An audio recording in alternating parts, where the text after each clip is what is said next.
গত বছরের জুলাই আগস্টে ছাত্র জনতার তীব্র আন্দোলনে পতন ঘটে দীর্ঘদিনের ফ্যাসিস্ট শাসনের। গঠিত হয় অন্তর্বর্তীকালীন সরকার। সেই আন্দোলনের অন্যতম দাবি ছিল জুলাই ঘোষণাপত্র প্রকাশ, কিন্তু 9 মাস পেরিয়ে গেলেও এখনও সেই ঘোষণাপত্র প্রকাশ করতে পারেনি অন্তর্বর্তীকালীন সরকার। মাঝে কয়েক দফা ঘোষণাপত্র প্রকাশের তারিখ নির্ধারিত হলেও প্রতিবারই তা পেছানো হয়েছে। সবশেষ গত 10 মে আন্দোলনের চাপে সরকার ঘোষণা দেয় আগামী 30 কার্যদিবসের মধ্যে চূড়ান্ত করে প্রকাশ করা হবে জুলাই ঘোষণাপত্র।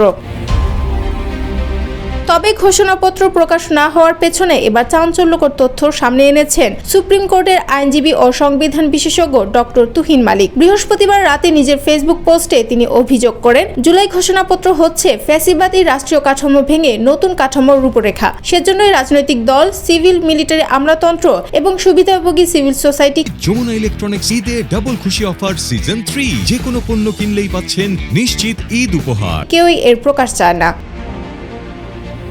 তুহিন মালিক আরও লেখেন, যারা অতীতে ফ্যাসিবাদী কাঠামোর সুবিধা পেয়েছেন, যারা বর্তমানে পাচ্ছেন এবং যারা ভবিষ্যতে পেতে চান, তারা কেউই জুলাই বিপ্লবের ঘোষণাপত্র দেখতে চান না।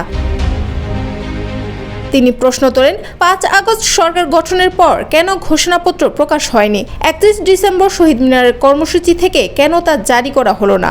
যদিও আগের রাতে সরকার প্রেস ব্রিফিংয়ে আশ্বাস দিয়েছিল। এরপর 15 জানুয়ারি আলটিমেটামেও কেন নীরবতা?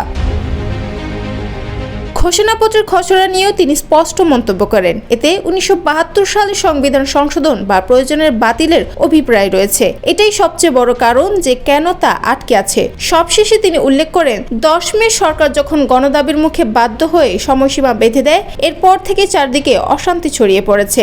এটা প্রমাণ করে ফ্যাসিবাদী কাঠামোর দোসররা এখনো সক্রিয়।